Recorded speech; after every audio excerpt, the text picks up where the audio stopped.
오늘 우리에게 주시는 하나님 말씀은 마태복음 5장 10절에서 12절까지 말씀입니다. 제가 가진 성경은 신약성경 5페이지에 있습니다. 마태복음 5장 10절에서 12절까지 말씀입니다. 의를 위하여 박해를 받은 자는 복이 있나니 천국이 그들의 것임이라. 나로 말미암아 너희를 욕하고 박해하고 거짓으로 너희를 거슬러 모든 악한 말을 할 때에는 너희에게 복이 있나니 기뻐하고 즐거워하라. 하늘에서 너희의 상이 큼이라. 너희 전에 있던 선지자들도 이같이 박해하였느니라. 아멘. 할렐루야. 예, 우리 옆에 분과 이렇게 한번 인사하고 시작하면 좋겠습니다. 온가족 금요기도회 때 뵙겠습니다. 예, 여러분 혹시 가정에 자녀들이 금요일날 놀고 계신 분들 있습니까? 밤에 어디 가지 못하고 집에서 쉬고 있는 분들 있으면 꼭 데리고 오셔서 우리 금요기도회 때, 온가족 금요기도회 때 3세대가 모여서 함께 뜨겁게 기도하면 좋겠습니다. 기도하는 교회가 소망이 있는 줄로 믿습니다. 예, 오늘은 이제 팔복의 마지막 말씀을 함께 봅니다. 여러분, 우리가 한 달 동안 팔복의 말씀을 계속해서 봤습니다. 마지막으로 팔복의 복을 이제 전체를 한번 같이 복습도 하고 또 그렇게 한번 마지막 말씀도 받을 것인데, 이 팔복의 복을 꼭 내가 이번에 마음에 받겠다, 나의 복으로 받아서 누리겠다라는 마음으로 여러분 말씀을 잘 듣고 실천해 보시기를 바랍니다. 첫 번째 복은 심령이 가난한 자는 복이 있나니 천국이 그들의 것이미요라는 말씀이었습니다. 우리는 가난이라는 단어를 좋아하지 않습니다. 풍요롭고 부유한 것들을 좋아합니다. 그런데 예수님은 가난한 자가 복이 있다라고 말씀합니다. 심령이 가난한 자가 왜 복이 있을까요? 심령이 가난한 것은 절대적인 가난을 이야기하고 상대적인 가난이 아니라고 말씀을 드렸습니다. 상대적인 가난이 무엇입니까? 하나님, 저는 이것이 부족해요. 이것만 좀 채워주세요. 하나님, 저는 이 기도에 좀 응답해 주세요라고 부분적으로 구하는 것이 상대적인 가난입니다. 절대적인 가난은 무엇입니까? 저는 하나님 없이는 살 수가 없어요. 하나님 은혜가 없이는 한순간도 살 수가 없어요. 그렇게 하나님의 은혜를 구하는 것, 그것이 절대적인 가난이다라고 할 수 있습니다. 이것이 심령이 가난한 자입니다. 이렇게 심령이 가난하여서 하나님 없이는 살 수 없어서 하나님만 바라보고 하나님만 의지하는 자에게 하나님을 경험하고 천국을 소유하게 해주실 줄로 믿습니다. 두 번째 복은 애통하는 자가 복이 있나니 그들이 위로를 받을 것이며 라는 복이었습니다. 왜 애통하는 자, 슬퍼하는 자가 복이 있습니까? 여러분, 모든 종류의 애통과 슬픔이 다 복이 있는 것이 아닙니다. 성경은 두 종류의 애통을 이야기하는데요. 우리 고린도후서 7장 10절 말씀을 앞에 화면 통해서 한번 제가 읽도록 하겠습니다. 하나님의 뜻대로 하는 근심은 후회할 것이 없는 구원에 이르게 하는 회개를 이루는 것이요, 세상 근심은 사망을 이루는 것이니라. 아멘. 여러분, 여기에서 하나님의 뜻대로 하는 근심, 영어 성경에 보니까 godly sorrow라는 말이 있고요, 하나님이 주시는 슬픔이라는 말입니다. 그 다음에 worldly sorrow 해가지고 세상이 주는 슬픔, 세상이 주는 애통이 있다라고 말합니다. 하나님이 주는 슬픔과 애통은 회개하게 만들고, 나 자신의 연약함을 보고 회개하게 만들고 하나님을 찾게 만들어서 구원에 이르게 만듭니다. 그런데 세상이 주는 슬픔은 그 끝이 어떻게 됩니까? 죽음에 이르게 하고 사망에 이르게 한다라고 기록되어 있습니다. 이렇게 애통하는 자가 복이 있다라고 하면서 하나님의 위로를 받게 된다라고 약속합니다. 이 위로를 헬라어로 앞에 화면 통해서 보시면요, 파라칼레오라는 단어인데, 파라, 곁에라는 뜻과 칼레오, 부르다라는 뜻이 합쳐진 단어가 파라칼레오라는 위로라는 단어입니다. 그래서 하나님이 주시는 위로의 복이 어떤 복입니까? 이렇게 애통하는 자에게 하나님께서 곁에 불러서 함께 계셔 주시겠다. 애통하면서 슬퍼하면서 눈물로 하나님 앞에 기도할 때 하나님께서 은혜로 그 곁에 함께 계시는 복이 위로의 복입니다. 오늘 우리가 애통하는 자로 하나님 앞에 나아가서 하나님의 위로의 복을 받게 되시기를 축복합니다. 여러분, 세 번째 복은 온유한 자는 복이 있나니 그들이 땅을 기업으로 받을 것이며 라는 복입니다. 우리가 생각하는 온유한 사람은 마음이 따뜻한 사람, 마음이 부드러운 사람을 우리가 생각할 때가 많이 있습니다. 그런데 성경이 말하는 온유는 그런 온유가 아니라고 했습니다. 온유를 헬라어로 보니까 프라우스라는 단어가 쓰였는데, 조련사에 의해서 잘 길들여진 야생마를 말한다라고 했습니다. 조련사에게 순종을 해서 조련사가 고삐를 이끄는 대로 그렇게 움직이는 상태를 프라우스, 온유라는 단어로 그렇게 말할 수 있습니다. 그래서 성경이 말하는 온유함이란 무엇인가? 내 안에 야생마와 같이 날뛰고 있는 그런 나를 하나님의 말씀으로 다스림을 받고 통제를 받고 있는 상태를 온유함이다라고 할 수 있습니다. 여러분, 이 온유한 자가 땅을 기업으로 받는다라고 약속하고 있습니다. 이 땅은 어떤 의미였습니까? 문자적으로 그런 땅도 있고, 그 다음에 우리가 또 영적으로 해석했을 때 이 땅을 다스리게 되는 다스림, 그런 영향력을 의미한다라고도 말씀을 드렸습니다. 그래서 이미 복음으로 이 땅을 하나님께서 온 땅을 다스리고 계시고, 또 복음으로 하나님께서 이 땅을 통치하고 계신 것들을 생각해 볼 때 온유하신 예수님의 복음으로 다스리고 있다는 것을 우리가 알게 됩니다. 우리도 이 온유한 자가 받게 되는 땅을 기업으로 받게 되는 저와 여러분들 되시기를 축복합니다. 여러분, 네 번째 복, 의에 줄이고 목마른 자는 복이 있나니 그들이 배부를 것이미요 라는 복이었습니다. 여기서 의가 무엇입니까? 복잡하게 설명할 수 있지만 단순하게 설명하면은 하나님과의 올바른 관계가 의다라고 말씀을 드렸습니다. 그래서 예수님 믿을 때 의인이 된다라는 말은 하나님과 올바른 관계를 맺게 되었다. 예수님의 십자가의 의가 그렇게 만들어 주었다라고 할 수 있습니다. 그래서 의에 줄이고 목마른 자란, 내가 어떻게 하면 하나님과 올바른 관계를 맺을 수 있을까? 내가 어떻게 하면 하나님 앞에 의인으로 올바르게 설 수 있을까? 이것을 갈망하는 자가 의에 줄이고 목마른 자입니다. 의에 줄이고 목마른 자들에게는 하나님께서 배부르게 하시겠다라고 약속합니다. 만족시키시겠다라는 약속입니다.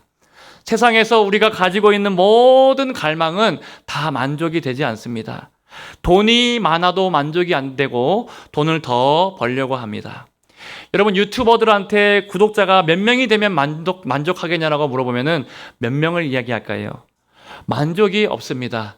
10,000명이 구독자인 자들에게는 10만 명이 구독자가 되기를 원하고 10만 명이 구독자인 사람들은 100만 명이 되기를 원할 것입니다. 100만 명이 돼도 만족이 없다라는 것이죠. 그래서 제가 설교를 하면서 파스칼에 대해서 말했는데요.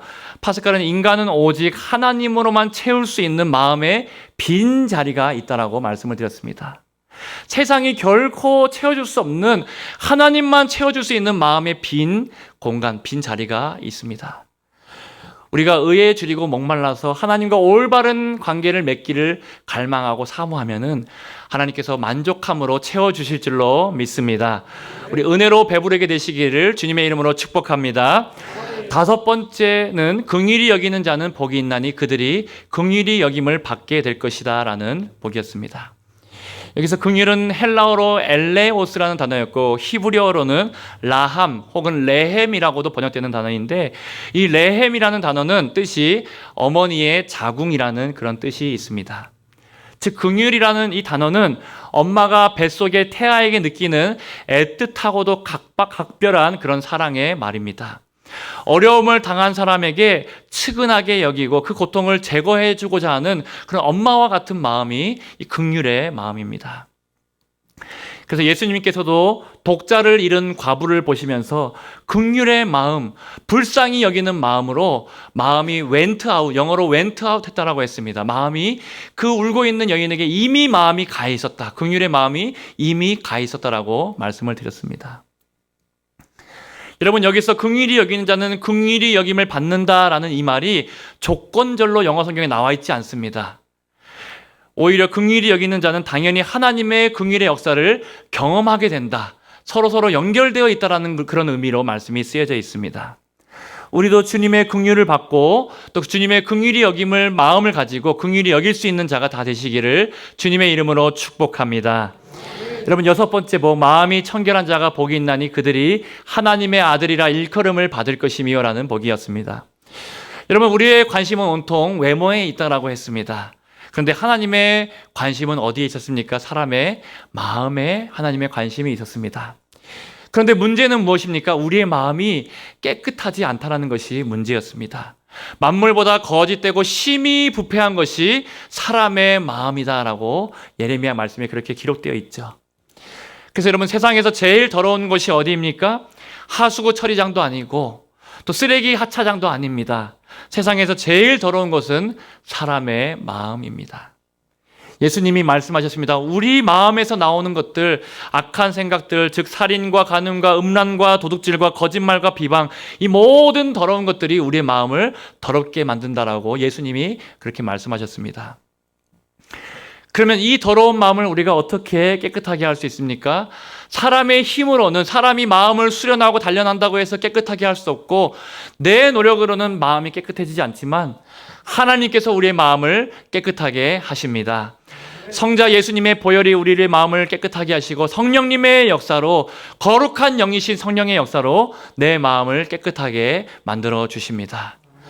마음이 깨끗한 자는 하나님을 보게 된다. 여러분, 하나님의 임재와 하나님의 역사를 경험하고 하나님과 친밀한 교제를 누리게 됨을 믿으시기를 바랍니다. 7번째 복, 화평케 하는 자는 복이 있나니 그들이 하나님의 아들이라 일컬음을 받을 것이며 라는 복이었습니다. 세상에서 제일 재미있는 구경이 싸움 구경이고 불 구경이다라고 말씀을 드렸습니다. 그런데 주님은 이 싸움을 말리는 자, 화평케 하는 자가 복이 있다라고 하십니다. 이렇게 화평케 하기 위해서 우리가 대가 지불이 필요하고 희생과 헌신이 필요했습니다.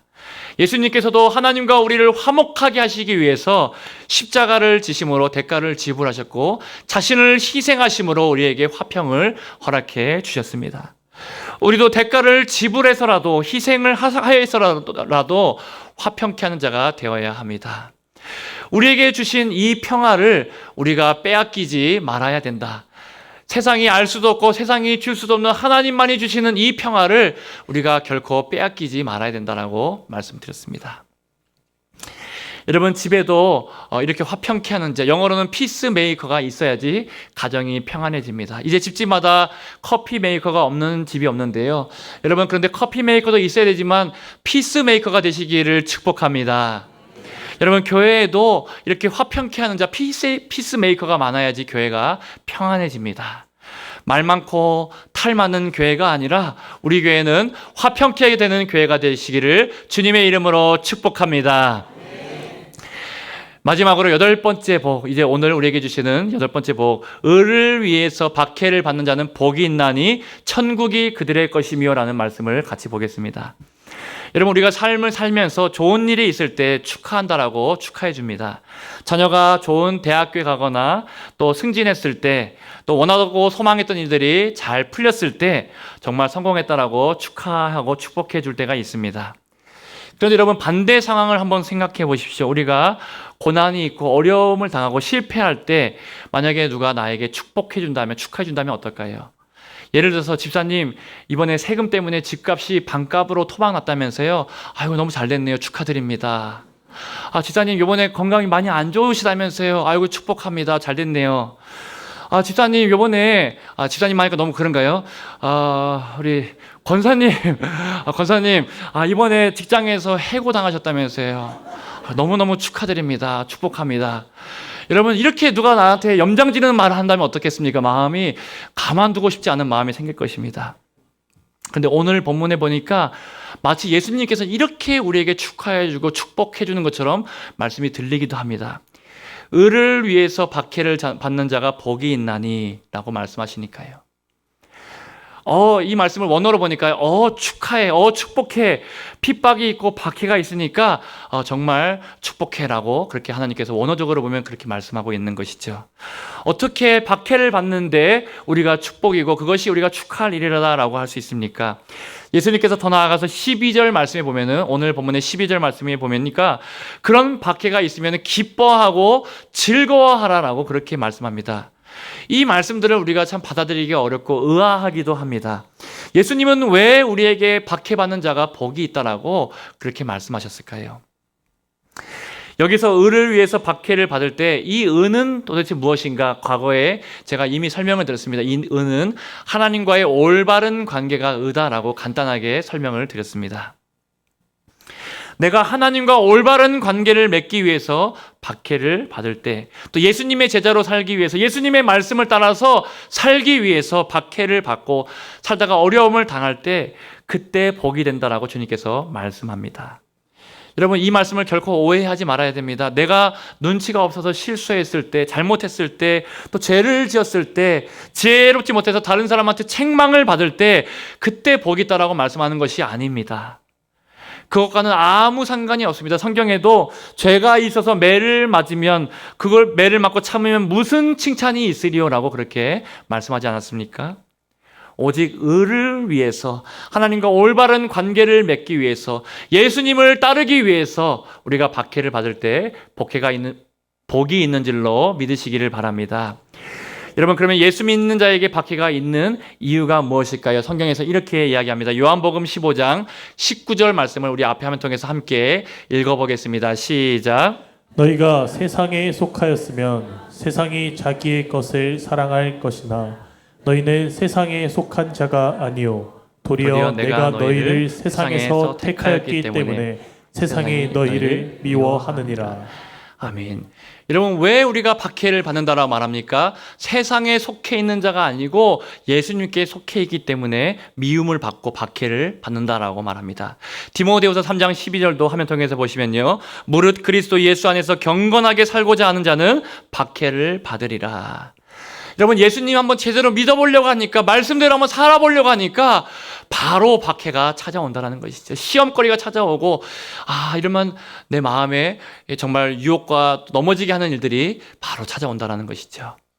나는 살면서 단 한 번도 직장에서 혹은 학교에서 박해를 받아본 적이 없다라고 한다면 우리 자신을 한번 점검해 봐야 합니다. 내가 정말 예수님 믿는 사람이 맞는가 살펴봐야 합니다. 믿지 않는 사람들이 너 교회 다니지만 나와 함께 놀 때, 또 세상에서 같이 우리가 놀고 같이 술 먹고 이렇게 해도 참 너랑 같이 있으면 편하고 즐거워. 여러분, 이렇게 말하면 우리가 다시 한번 우리 자신을 점검해 봐야 합니다. 뭐가 문제가 있는 것이 아닌가 생각해 봐야 한다는 것이죠. 내가 살면서 예수님 믿는 것 때문에 다 한 번도 박해를 받지 않았다면 결코 그럴 수 없다라는 것입니다. 빛과 어둠이 다르듯이 예수 믿는 사람은 세상 속에서 박해를 받을 수밖에 없습니다.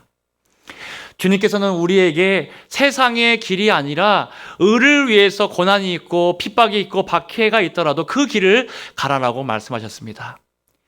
그래서 우리가 잘 아는 사도 바울도 마지막에 간 길, 인생의 말년에 간 마지막 길이 어떤 길이었습니까?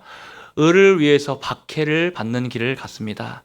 높임받고 명예를 얻고 안락하고 그런 삶이 아니라 내가 예루살렘에 가야 하리니 환난과 핍박이 있다는 것을 알면서도 나는 그 길을, 주님이 가신 그 길을 가겠다라고 바울이 고백하고 그 길을 걸어갔습니다.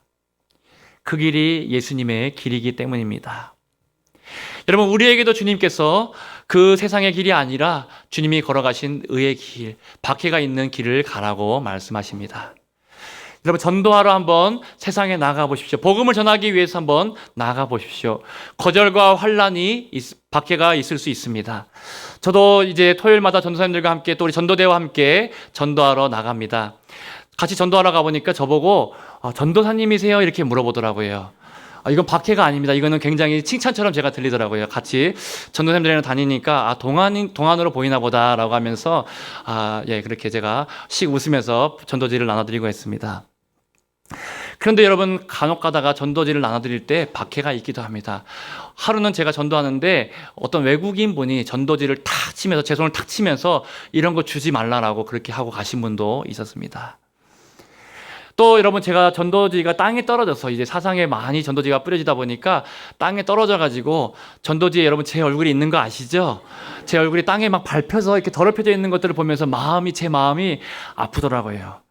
그래도 참 감사한 게 제 얼굴을 실제로 밟는 건 아니지 않습니까? 그래서 그래도 전도지를 통해서 이렇게 복음이 많이 전해지고 있으니까 감사하다라는 생각이 들기도 합니다. 여러분, 이렇게 복음을 전하면 거절을 당하기도 하고요. 전도하다 보면 불편함이 생기기도 합니다. 또 가정에서, 믿지 않는 가정에서 신앙을 지키기 위해서 믿음 때문에 박해를 받는 분들도 이 자리에 분명히 계실 것입니다. 그래도 의를 위해서 박해를 받고 타협하지 않고 의를 위해서 선한 싸움을 싸우는 것을 멈추지 마시기를 축복합니다. 그 길이 주님이 인정하시는 가장 복된 길이기 때문입니다. 여러분 기억하십시오. 의를 위해서 박해를 받는 자에게 천국의 복 그리고 하늘의 상급과 영광이 반드시 기다리고 있다라고 하나님께서 우리에게 말씀하십니다. 그래서 여러분 8번째 복은 다른 복들과는 다릅니다. 가장 말씀이 길게 기록되어 있습니다. 다른 말씀들은 다 한 절밖에 복에 대해서 말씀이 나오지 않는데 이 마지막 복은 3절이나 말씀을 할애해서 복의 상급과 영광에 대해서 말씀해 주고 있습니다. 본문에 이제 11절, 12절 말씀도 보면요. 나로 말미암아서 너희를 욕하고 박해하고 거짓으로 너희를 거슬러 모든 악한 말을 할 때에는 너희에게 복이 있나니라고 2번째 복에 대해서 말씀하고요. 기뻐하고 즐거워하라 하늘에서 너희의 상이 큼이라라고 3번 이렇게 3번째 상에 대해서도 말씀하고 있습니다. 우리 베드로전서 4장 14절 말씀도 볼까요? 이 말씀도 같이 한번 함께 읽어보겠습니다. 시작. 너희가 그리스도의 이름으로 치욕을 당하면 복 있는 자로다. 영광의 영 곧 하나님의 영이 너희 위에 계심이라. 아멘. 여러분 예수님 이름 때문에 박해를 받고 치욕을 당할 때에 그 우리 가운데 하나님의 영광의 영이 함께 임재해 계시겠다라고 말씀합니다. 여러분 이 귀한 영광과 상급을 받으시기를 축복합니다. 마지막으로 의를 위해서 박해를 받는 것은 전도만이 아니라 세상에서만 하는 것이 아니라 우리 삶의 전 영역에서 일어나야 합니다. 혹시 이렇게 생각하시는 분들이 계실지 모르겠습니다. 그래도 우리나라는 아직 복음 전한다고 극심하게 박해를 받는 나라는 아니고 전도할 수 있는데 또 직장이나 세상에서도 크리스찬임을 드러내지 않으면 혹은 드러내더라도 지혜롭게 적당하게 잘 맞춰서 드러내면은 박해받지 않을 수 있으니까 나랑은 별로 상관이 없는 이야기라고 생각하는 분들이 계실지 모르겠습니다. 여러분 그런데 주님은 뭐라고 말씀하십니까? 오늘 팔복의 마지막 복에 대해서 말하면서 의를 위해서 박해를 받는 자라고 말씀하시면서 이 박해가 우리에게 반드시 있어야 된다라고 말씀합니다. 박해를 피하지 말라라고 이 박해가 너희에게 있어야 된다라고 말씀합니다. 이 박해를 받는 자, 이 박해가 너희에게 있을 때 천국이 그들의 것이며라고 말씀합니다. 여러분 여기서 말하는 것은 급진적이고 극단적인 그런 모습을 말하지 않습니다. 이슬람에 보면은 급진적이고 극단적인 이슬람에서 말하는 자들이 천국을 위해서 자살 폭탄 테러를 하라고 한다든지 그런 지령을 내려서 끔찍한 일들을 벌이기도 합니다. 그것은 박해를 받는 것이 아니라 오히려 박해를 하는 것이죠. 세상을 향해서 박해를 하는 그런 일들이 있죠. 주님께서 의를 위해서 박해를 받으라라고 말씀하신 것은 더 적극적으로는 의를 위해서 선한 싸움을 싸우라는 것인데 이 선한 싸움은 우리가 손해를 보고 희생을 하고 상대방에게 당하기도 하고 그런 것을 박해를 받는 것이다라고 말하고 선한 싸움이라고 말씀하고 있는 것입니다. 어디에서 우리가 이 말씀을 제일 먼저 적용해 볼 수 있을까요? 세상도 아니고요. 가정도 아니고요. 가장 먼저 나 자신에게 적용해 봐야 합니다. 여러분 제가 팔복에 대해서 설교할 때 제일 이 말씀을 안 듣는 성도가 누구인지 아십니까? 제가 한 명을 꼭 집어서 말씀드리겠습니다. 누군지 알려드릴까요? 여러분 바로 설교자의 앞에 있는 거울에 비친 설교자 자신의 모습이 그 사람일 때가 많이 있습니다. 무슨 말인지 다 이해하셨습니까? 예. 여러분 설교자도 화평하라고 말씀을 전하면서 화평하지 못할 때가 있고요. 말씀대로 다 살지 못할 때가 있습니다. 다른 사람에게 의를 위해서 박해를 받으라라고 말하면서 여러분 그렇게 하기 위해서는 나 자신이 먼저 박해를 받아야 됩니다. 내 안에 끊임없이 일어나는 욕심과 자존심, 죄의 문제들 앞에서 그것들과 나는 끊임없이 내가 박해를 받겠다. 내가 선한 싸움을 싸우겠다. 주님 말씀대로 한번 박해를 받아보겠다라고 결심해 봐야 합니다. 세상의 방식과 세상의 욕심을 따르지 않고 세상을 거슬러서 하나님의 말씀대로 살 때 오는 손해들을 내가 받겠다. 이런 박해를 받겠다라고 나 자신에게 먼저 적용해 봐야 합니다. 그것이 잘 안 되니까 우리가 새벽에 나와서 또 금요기도에 나와서 함께 기도하면서 성령님의 역사를 구하고 도우심을 구하는 것이죠. 그리고 내 입술에 먼저 적용을 해봐야 합니다. 교회에서 우리가 다 모여서 이렇게 예배 드릴 때는 다 거룩한 모습으로 예배를 드립니다. 그런데 집에 가면은 서로 짜증을 부리고 또 욕을 하고 서로 싸우기도 하고 지기 싫어하는 모습들이 우리 안에 다 있지 않습니까? 말씀과는 아예 반대로 살아가는 모습들이 가정에서 아무도 보지 않을 때, 편한 모습으로 있을 때 그런 모습이 우리에게 있을 수도 있습니다. 그런데 내가 이제 을을 위해서 박해를 받겠다. 내 입에 재갈을 물리겠다. 아내가 나에게 뭐라고 말하든지 간에, 남편이 나에게 뭐라고 말하든지 간에 내가 거기에 다 반응하는 것이 아니라 같이 싸우고 같이 마음에 비수를 꽂는 말을 하고 서로를 박해하는 것이 아니라 내가 이제 을을 위해서 한번 참아보겠다. 내가 박해를 받아보겠다. 내 입에 재갈을 물리겠다. 여러분, 이렇게 을을 위해서 내가 박해를 받아보겠다라고 할 때 천국이 가정에 임하게 될 줄로 믿습니다.